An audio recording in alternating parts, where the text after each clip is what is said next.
Cantonment board महापालिकेमध्ये वर्ग होत आहे। ही प्रक्रिया झाल्यानंतर भिंगारमधील सदर बाजार येथील नागरिकांना मालमत्तेबाबत भविष्यात अडचणी येऊ नयेत यासाठी माजी खासदार डॉक्टर सुजय विखे पाटील यांच्या माध्यमातून केंद्र सरकारकडे बोर्डचे मानद सदस्य वसंत राठोड यांनी पाठपुरावा सुरू केला आहे। कॅन्टोन्मेंट बोर्ड क्षेत्राचे महापालिकेत विलीनीकरण करण्याची प्रक्रिया प्रशासन स्तरावर जोरात सुरू आहे। 25 जून 2024 रोजी दिल्लीमध्ये संरक्षण सचिवांच्या झालेल्या बैठकांमध्ये संपूर्ण कॅन्टोन्मेंट बोर्डची नागरी वसाहत महापालिकेकडे देण्याचे ठरले, परंतु अहमदनगर भिंगार कॅन्टोन्मेंट बोर्ड येथील सदर बाजार भागातील मालमत्तेवरील मालकी हक्क केंद्र सरकारकडे राहणार आहे। त्यामुळे सदर बाजार भागात राहणाऱ्या नागरिकांचे त्रास वाढणार आहेत। जागेवर मालकी हक्क नसल्याने जागा विकणे, खरेदी करणे किंवा सातबारा उतारा काढणे, जागेवर कर्ज घेणे अशा प्रत्येक गोष्टींसाठी त्यांना सदन कमांड पुणे या ठिकाणी संपर्क करावा लागेल। या संदर्भात वसंत राठोड यांनी अधिक माहिती दिली। ब्रिटिशांचे कायदे असलेली कॅन्टोन्मेंट बोर्ड ही संकल्पना आता लवकरच कालबाह्य होणार आहे। देशातील 62 कॅन्टोन्मेंट लगतच्या महानगरपालिकेकडे वर्ग करण्याची प्रक्रिया सध्या प्रशासन स्तरावर जोरात चालू आहे। सदर प्रक्रिया चालू असताना कोणता भाग जाणार, कोणता नाही जाणार, कशा पद्धतीने ह्याचं विलीनीकरण होणार याबाबत नागरिकांमध्ये बरेच तर्कवितर्क आहेत। परंतु 25 तारखेला केंद्र सरकारचे संरक्षण सचिव यांच्या अध्यक्षतेखाली झालेल्या बैठकांमध्ये संबंधित महानगरपालिकेचे सुद्धा सचिव या ठिकाणी उपस्थित होते आणि त्याच्यामध्ये संरक्षण सचिवांनी एकदम सर्व बैठकांमध्ये त्यांनी पूर्ण क्लिअर केलेलं आहे की कोणताही भाग ठेवायचा नाही। संपूर्ण नागरिक क्षेत्र हे लगतच्या महानगरपालिकेत वर्ग होणार आहे। सध्या ही प्रक्रिया प्रशासन स्तरावर फार जोरात चाललेली आहे। यामध्ये काही छोट्या मोठ्या त्रुटी असण्याची शक्यता आहे।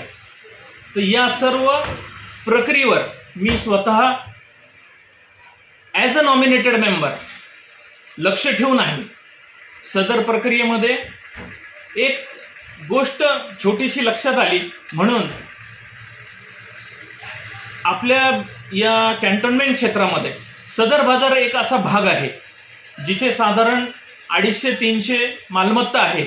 एक साधारण 4-4.5 हजार लोकांची वस्ती आहे। मेन मार्केट ज्याला म्हणतात तो मार्केटचा भाग बराचसा सदर बाजार भागात येतो आणि ह्या सर्व मालमत्ता ह्या एकतर ओल्ड ग्रँट आहे किंवा लीज लँड आहे, ह्याच्यावर संपूर्णपणे केंद्र सरकारची मालकी आहे। आजही आपण जर त्याचा GLR एक्स्ट्रॅक्ट म्हणजे जर सातबारा काढायला गेलो तर त्याच्यावर गव्हर्नमेंट ऑफ इंडियाच्या मालकी हक्क येते आणि आता जेव्हा ह्या मालमत्ता सगळ्या महापालिकेकडे वर्ग होणार आहे तेव्हा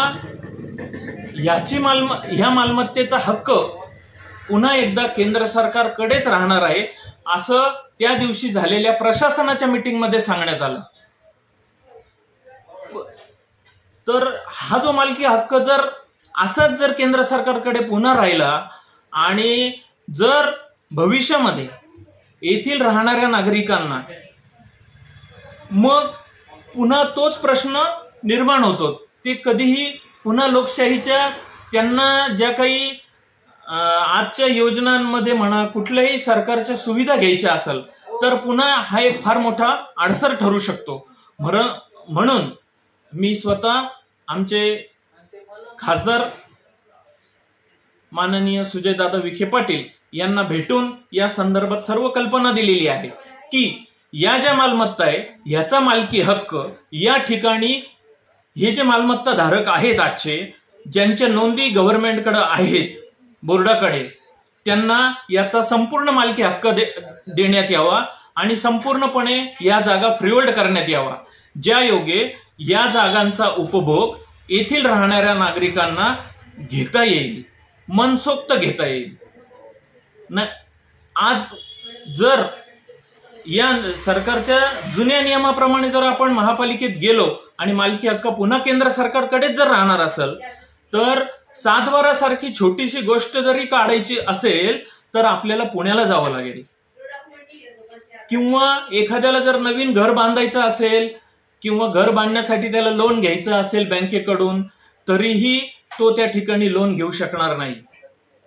किंवा ज्या काही मोकळ्या जागा आहेत या सदर बाजार भागातल्या, त्या जर उद्या महापालिकेत गेल्या, त्याचं जर काही त्याच्यावर काही विकास कामं करायची असेल राज्य सरकारला, तर त्यासाठी पुन्हा केंद्र सरकारची एक वेगळी त्यांना परमिशन घ्यावी लागेल. जी प्रक्रिया पुन्हा एक म्हणजे क्लिष्ट ह्याच्याकडे जाते. ती जी प्रक्रिया आहे ती थोडीशी पुन्हा लांबलचक होते. मग कुठलेही विकास कामं करताना ही अडचणीची ठरू शकते.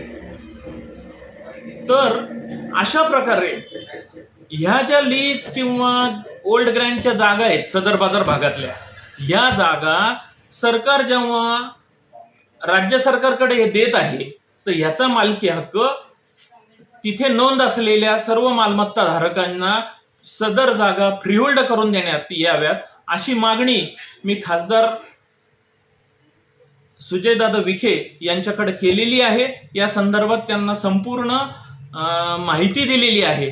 कारण एक अनुभव हा आम्हाला आलेला आहे आता, की कोठला स्टँड, रामवाडी झोपडपट्टी आणि हा तारकपूर बस स्टँडचा काही भाग, जो आजही ज्याचे GLR एक्स्ट्रॅक्ट म्हणजेच सातबाराचे उतारे हे पुण्यातल्या DO ऑफिसमध्ये आहेत. म्हणजे त्यांना जर उद्या जर DO ते सातबाराचे उतारे सुद्धा काढायचे असेल तर तेवढ्यासाठी त्यांना पुण्याला जावं लागतं.